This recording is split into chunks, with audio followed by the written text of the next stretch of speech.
Hey everyone, welcome back to Niche Site Project 3. I've got Samara with me here for coaching call number 5. Samara, how you doing? I'm okay, Spencer. Thanks. How are you? I'm doing very good. I know you've traveled thousands of miles since last time we spoke. I have. I'm coming at you from Florida, visiting family over here. So yeah, so excited to be in America. Yeah, Yep, it's good to be back absolutely. home in a way, It is. It is. right? Absolutely. Absolutely. So what's the weather like in Spain and what's the weather like in Florida? Well, it's pretty chilly in Spain. It's cold. And here we've had tornado warnings. It's been rainy. It's been also cold, unfortunately. But today is the first nice day. And I am sitting outside, enjoying the nice weather. So finally some good weather. We can get outside, which is wonderful. Yeah, yeah, Definitely. Definitely. absolutely. When you go to Florida, you want at least a little bit of warmth, right? Absolutely. Yep. So, how Mm. long are you there? We're here for 2 weeks, a little bit more than 2 weeks. Very nice. Yep. So hopefully we'll get a few more good days before we have to head back. Yep, totally. Very cool. So let's jump into the call. It's going to be a good one, I think. We're going to have some assignments for you for you to actually get started putting something online for people to see, getting domain names, that sort of thing. And so it's starting to get real here. Excellent. Okay. Great. So coaching call number 5 is all about developing a vision statement and a brand. And so before I jump into that, I do want to again review sort of the project. We've done all of these things, the first 3 steps here. And today we're going to be talking about step 4 and step 5. So what problem is your site solving? How will your site stand out? We're going to also talk about getting a domain name, a WordPress theme, logo, voice, and more topics to help you build a brand. So those are the things we're going to cover. And then as a reminder for those listening in, these are the other topics that we will be covering eventually. Okay, so 13, there we go. And so to review your assignments from last call, just to follow up with you, the assignment was to find 20 low competition keywords for your niche website using the various methods, at least 3 keywords with a search volume of 1,000 or more, and then the remaining 17 search volume really doesn't matter. I already know the answer, but so everybody knows, how did it go? It went really well. It went really well. It was a little bit addictive. Looking for these kind of, as you described them, like gold nuggets. Yep. Super fun, I thought, and I think I found a bunch. I mean, I found slightly more than 100, and I went Overambitious. a little bit overboard, as I was saying. And yeah, it's really fun and really exciting once you find a keyword and then you find these kind of weaker sites ranking for it. You think, you kind of get excited about it. So I think it went well. I thought it was a little bit more challenging finding keywords with a search volume over 1,000. That was definitely a little bit harder, but kind of once like for example, I reduced the number of words in the long tail phrase and then it was a little bit easier, or maybe I input kind of better seed keywords, but I was able to find a handful also. Mm-hmm. So I'm super excited. I could have continued, right? Like I ran out of time because we had the call, but I could have continued for hundreds of more keywords. So Yep. fun, fun, fun. Yep, I agree. It is fun. I, I'm addicted to it as well. I mean, I've been doing it for years and I still enjoy it. So, did you find any particular tactic or strategy that was most helpful to help you uncover all these keywords?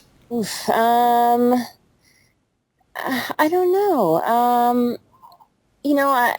don't know. I think I tried lots of different. I tried getting seed keywords from lots of different places. So I think that was, I created like, I don't know, 20 projects maybe. Mm-hmm. So from SEMrush, I tried, Etsy, I tried Amazon, I tried eBay, I tried all the things, all the modifiers. So it's a little bit of everything. I think, in the beginning, I probably just stuck to Amazon, and once I branched out, I was able to find a whole range of keywords and like more doppelgangers too. I also Mm-hmm. found which was interesting. And when I I started out looking at long tail keywords that were 7 words, 8 words, and when I started to reduce them, I was able to find low competition, high traffic keywords. So, Right. I think that was probably what I did. So fun. Yeah, so Spencer. just a multi-prong approach seemed to work for you. No one exact strategy, Mm-mm. but you didn't do any hidden strategies that we didn't talk about on the call, right? Like, I didn't. No. okay, so Nope. there was nothing magic. We covered it all on the call last time. So I did look at the keywords that you had, and as mentioned, I think they look great. They are low competition. They met that criteria that we talked about of having sort of 2 results in the top 10 that have under 30 page authority and under 30 domain authority, and low keyword competitiveness. And yeah, you were able to compile a great list, and there's so many more keyword potential for the particular niche that we've chosen. So we're well on our way. So now that we've done that, it's time to actually start thinking about what is the vision for this business, for this website. Where do I hope that I can take it? What do I want it to become someday? Because if you don't think about that from day one, it's kind of hard to shift gears and get it there eventually. So I think it is important to think about this because hopefully this does become a long-term project and a bigger business. Yes, $500 a month is the initial goal, but if we can get it much bigger than that, that would be even better. So these, again, are just sort of things that you need to be thinking about. But what is the overall goal of your website? Okay, if the goal is just to make $500 a month, well, maybe we don't need a real robust vision statement, right? Or anything like that. But if you want to, and again, this comes down to you. I'm not saying one is right or wrong, but if you eventually want it to sort of become a full-time business, right, you need to be thinking of, having that vision in mind. Right. The other thing is, what problems are you solving for your readers? This really is critical in thinking about what your readers are coming to your website for, what eventually do they want to get out of that, and so that needs to be kept in mind. And I'm going to cover some of these and give examples here in more detail here. But the assignment today or this week one of the assignments will be to develop an overall vision statement for your website. So a couple of examples. Microsoft. Their vision statement is to have a computer on every desk and in every home, all running Microsoft software. Okay? Very huge, global vision statement. I don't think our niche website, we don't need to say we want every household to reference our website whenever they are researching X, right? We don't probably need to be that robust, but this gives you an example. Nike, to be the #1 athletic company in the world. All right. Notice they didn't even mention shoes there, right? Their vision is not to be the #1 shoe seller. They want to be the #1 athletic company in the world. So very, very big and broad. So I just plant this sort of seed in your mind. Think a little bit broader than, I don't know, maybe initially you came into this project thinking, right? Think of a broader vision. What do you want to accomplish, and write it down on paper. So just a 1 or 2 sentence sort of phrase that encapsulates where you want to take your website. Okay. Does that make sense? Yes. Yeah. Okay, cool. Okay, now how do we make your website stand out? There's a lot of websites out there in your niche, and so let's say we're going into the gardening niche, which we're not, but there's a lot of gardening websites out there, and there's a lot of affiliate websites out there. Is it possible to be a little bit unique and make your website stand out? If it is, that is going to be huge in terms of generating traffic and links and helping you grow your business faster. So is there some unique angle or gimmick I put here that can make your website attractive to readers? Again, this is going to be some brainstorming activities, but let's take a look at this one. I'm not sure if you've heard of fit2fat2fit.com. I have not. Okay, so, and ironically, this show, I don't remember which channel, debuted on TV last night. This person now has his own TV show. But as you can see the picture scrolling here, he was a personal fitness guru. He decided to, in order to, I think this is why he did it, in order to understand his clients, he decided to get fat. And so he was in the best shape ever. He went out and gained a ton of weight. I don't remember how much, but you can see the picture right here. Uh-huh. Big old dude. And then once he hit, whatever it was, 300 pounds, he got fit again, right? And it's just sort of a gimmick, right? But this is a classic market. How many dieting and fitness and health websites are in the world?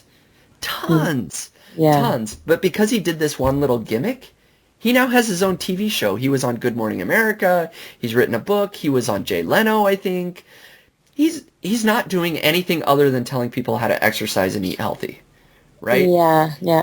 But because he got fat and got fit again, and it was unique, and it is. It's a very cool story, right? Yeah, it's awesome. It's a huge, successful business. Okay? So, I plant that as a seed. Is there something interesting you could do in your niche? I'm not saying go out and gain 200 pounds, and try to lose it, but is there something unique you could do in your niche? Okay.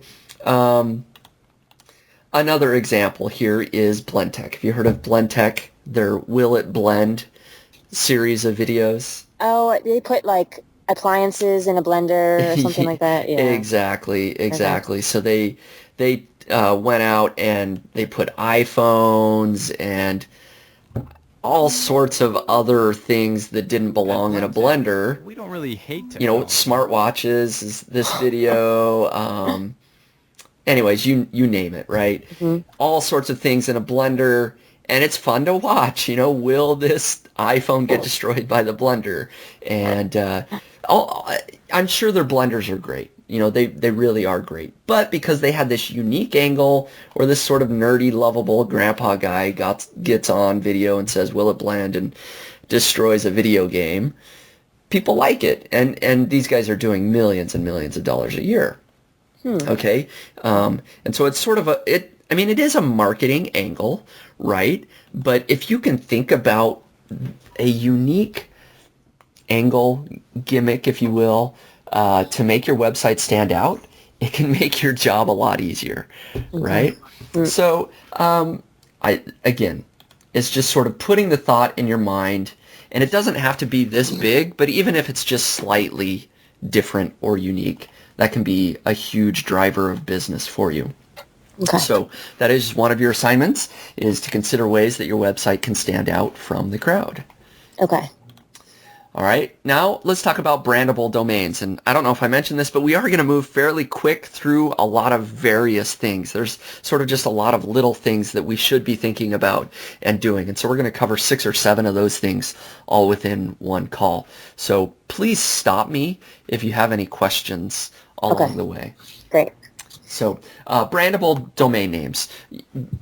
Back in the day, I used to create domains, and it was more important because Google would rank you better if you had the exact match domain. So if you had bestsurvivalknife.com, you would rank better for Best Survival Knife. Well, that's really not the case anymore. Google doesn't rank those websites any better than if you just had, samarasKnives.com, right? And so it makes a lot more sense to have something that is brandable and memorable, short if possible, a domain name that is easy to spell, and ideally you'll get a .com.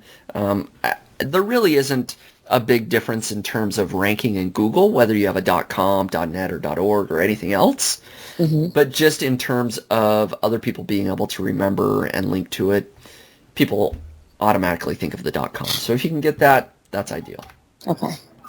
So a couple of bad examples. So my very own niche site, Project One site, bestsurvivalknifeguide.com.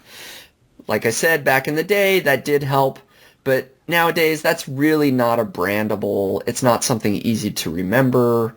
Not a great choice of domain name. And then I just made up another domain with, scootersforsale.reviews.com, trying to keyword stuff your domain. Not really a great idea.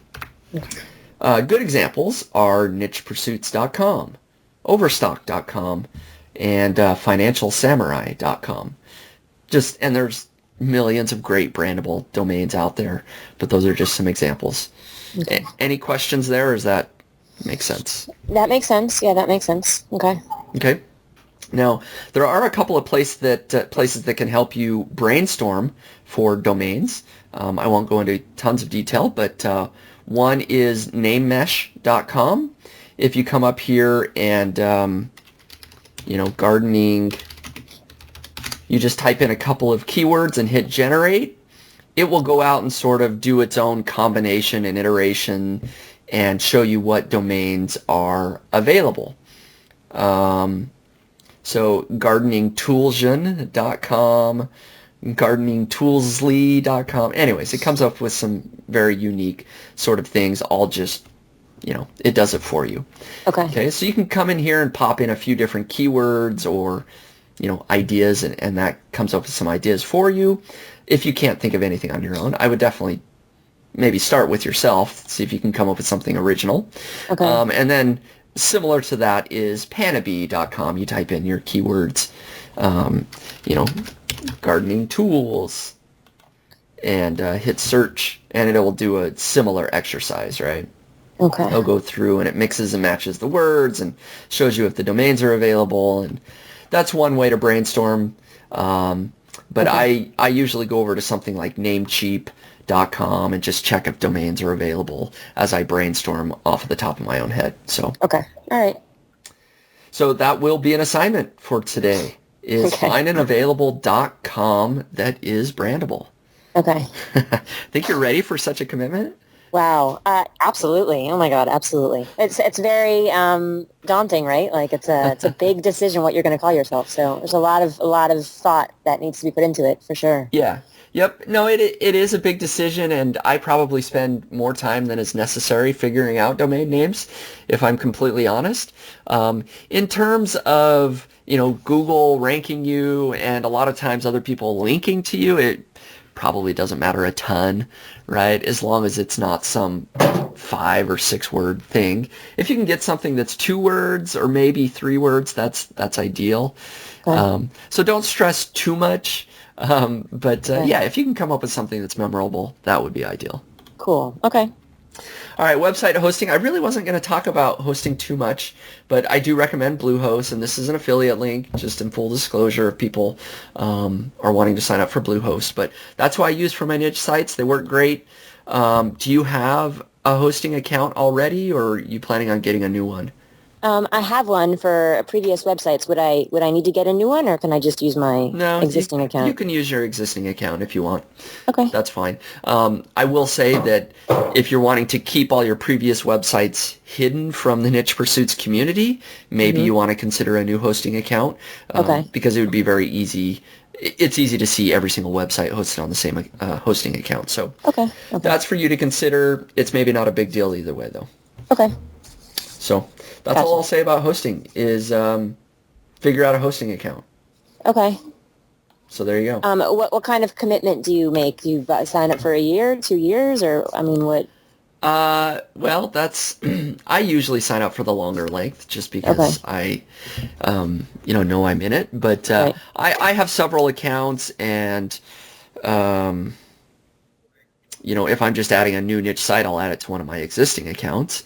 So, I have 10 or 20 domains all in one hosting account. But, if you want to do a separate account, that's up to you. They give you a little discount if you sign up for a year or 2. Okay. Sounds good. So, gotcha. WordPress themes. So, I do think it's important to have, we want to have a professional website, so we need to look professional. And there are a lot of places you can get a great looking WordPress theme for cheap. One of those is themeforest.net. You can get lots of great themes for under $50. Do you have a go-to place where you get your WordPress themes already? I do not. Okay. No. Okay. Well, there is one place if you want to do that. There are free themes out there that people can start with if they really want to go on the cheap. But honestly, for 37 or 47 bucks, ThemeForest has very professional looking themes. Now, before picking a theme, do you kind of have to also have a vision of how your website's going to look, or are these really Uh, customizable, or can you yeah, change, or how does that work? they're almost all so customizable Okay. at this point.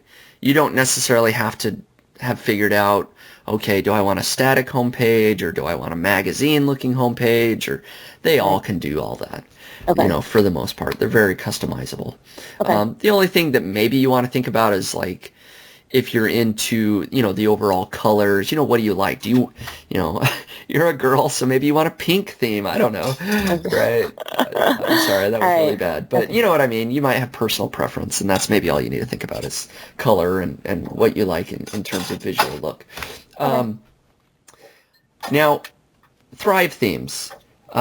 These are very professional looking, conversion focused, and themes that have a ton of great options. I use these a lot, and my team, we use these a lot on pretty much all the websites we use now because not only does it come with a theme, but it comes with a content builder that can help you build out email opt-in forms and split testing for, you know, people that opt in and pop-ups and all sorts of things. Okay. Did you get an email from Thrive Themes giving you complimentary access? I did, yeah. Okay. So, Samara has free access to Thrive Themes, and I would recommend just going with them. They're great. You can really make a great looking website with them. Okay. And since they give you free access, you know, maybe that's a no-brainer. But I will leave that up to you, but I would recommend it. Okay, great. Okay. If other people listening in want to get Thrive themes, they can do that. And again, this is an affiliate link, nichepursuits.com/thrive. It really is the theme that we use on all our websites now. It works great. Just so many built-in options to make it easier, and they look really great. Cool. Okay, so once there, I have to pick a theme, right? I have to. It's just like theme forest, right? Once Kind you get of. in there. Okay. Yeah, yeah. On the All back right. end, there's a lot of different. I don't remember what they call them, but essentially templates, right, that you choose from Okay. for the overall look and feel. Yep. Okay. So that's your assignment. Install Thrive themes on your new domain once you find it. Okay. Okay. So All right. we're gonna have some crunch time here, Absolutely. and I can help you with that. Okay, perfect. Ooh, Logo. logo. Uh-huh. So I'm not going to leave you with the assignment to necessarily get a logo, but I do want to talk about it. So if possible, obviously you want to make a logo that aligns with your vision, your brand, and the voice of your website. So if your vision is, your vision and your voice is more humorous, right? You want to maybe have a humorous logo. If it's more serious and data-driven, you want to more have a serious and data-driven type logo, right? So think about the vision first and then create a logo sort of based on that and something that encapsulates your overall website theme. So you can get cheap logos over at freelancer.com for around 50 bucks. Okay. That's a good price to pay for a logo? Yeah, I've Okay. used them a lot. That's really cheap. I mean, you can spend $1,000 Right. getting or more, right, to get somebody US based that's going to go through and do a whole consulting call on, you know, a bunch of stuff about your website, and then they'll try to create something that's, you know, perfect. That's really not necessary, right? Okay. Okay. My Longtail Pro logo was a freelancer.com logo that I paid 50 bucks for, okay? Oh, And wow. I've All built a right. very large business based on that cheap logo. Okay. So you don't need to go crazy. Okay. And so, again, notice that is not the assignment for this week, but Okay. just be thinking about that. You know, for now, we can get something sort of in place, just some text on your website when we launch it, and then down the road, we can look at doing a more formal logo. Okay. Developing a voice. Again, this depends on your angle and brand of your website. Just make sure that they align. Again, is your website data-driven? Like Baby Gear Lab, they take products like you're familiar with, and they analyze every possible angle of that It's very data driven. It's a very serious, their voice, they're not cracking jokes and things like that, right? It's very, here's the product. It's very in-depth type reviews, and that's the voice that they have, whereas the oatmeal.com, if you're familiar, they've got goofy cartoons and, they crack jokes, and that's the voice, right? That's who they are, is they're funny. You could also be very transparent and helpful, like Pat Flynn over at smartpassiveincome.com. That's who he is, who he's developed, and how he writes his articles. Is he tries to be as helpful as possible with everything he produces. So you kind of have to pick one and go with it, right? You can't be funny about something and serious about another thing. Yeah, generally speaking, Okay. right? And so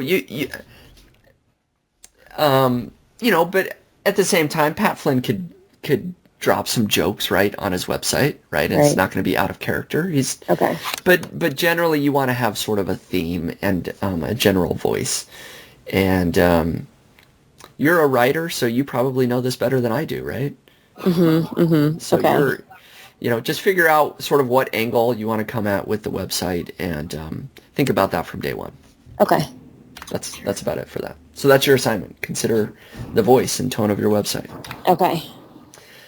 We're about ready to wrap up. Man, that went quick, didn't it? That did go quickly, yes. So I mean, it's going quickly, so I can't, the questions haven't come to my mind yet, but I know there will be many questions.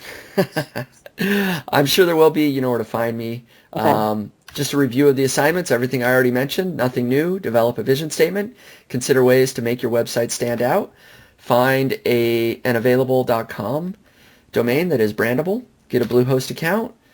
Install Thrive themes on your new domain, and consider the voice and tone of your website. And then the overachiever goal is write an About Us page, contact page, and install a privacy policy page. Okay. And we can discuss that if you have questions on how to do that. I wonder, would privacy policy page, is there not some sort of template? There is. Okay. All right. Yep. So I usually just Google free privacy policy page and take one of the top few results. Okay. Is really about all you need to do. Okay. Yeah, and they allow you to fill in a few fields, like you check a box, am I planning on ever doing Amazon Associates or Google AdSense, or right? So you check the boxes, and then it populates a privacy policy page for you. Excellent. Okay. Any tips about writing an About Us page? Is there anything? Yeah, I mean, again, start with your vision, right? What's the goal of the website? And then, of course, the tone that you want to have for the website. And the About Us page is kind of where you'll establish those things. Okay. Right? You'll say, here's the overall goal of this website is we hope to do this. We're going to be reviewing these types of articles, or we're going to be doing data analysis in this niche, whatever that is. And, maybe tell a little bit about yourself and your background, whatever you're comfortable sharing, right? Okay. But yeah, that's sort of what you want to do. You're more than welcome to look at my About Me page on nichepursuits.com, or there's lots of other websites that sort of have About Us pages that you can maybe borrow some ideas or direction from. Okay. Okay, great. So that sounds good. Okay. So, I mean, we're actually moving quite along here. We're about to get very real, where you have a domain name up and maybe even an About Us page, and be ready to rock and roll with content next week. Very exciting. Okay. Sounds great. All right. So, any final questions before we wrap up the call? Not at the moment, but as I've warned you, that probably come up as I get into the process. Yep. That's all you got? That's all you got for me? That's it. All right. And as soon as we get this up and going, I mean, we're going to dive into creating content like crazy. Okay. And so I don't need to look for more keywords, right? I'm not... At this point, I think we've met the threshold for now with your 100. Okay. I should step away from long tail pro later. Yes, step away for just a few days. Okay. Yeah, I think we're okay where we are. Basically, we're going to get an initial set of content up on the website, maybe 10 articles or something. And then maybe we'll dip back into doing other keyword research and developing a more long-term, ongoing content strategy. Okay. Okay, this sounds great, Spencer. Thank you. Okay. Well, very good. Hopefully the weather stays nice in Florida and that you can enjoy your Yes. time with your family there. Yes, thank you very much. And I will be in touch then. That sounds great. I appreciate it very much. Thanks, Samara. Thanks. All Bye. right. Bye-bye.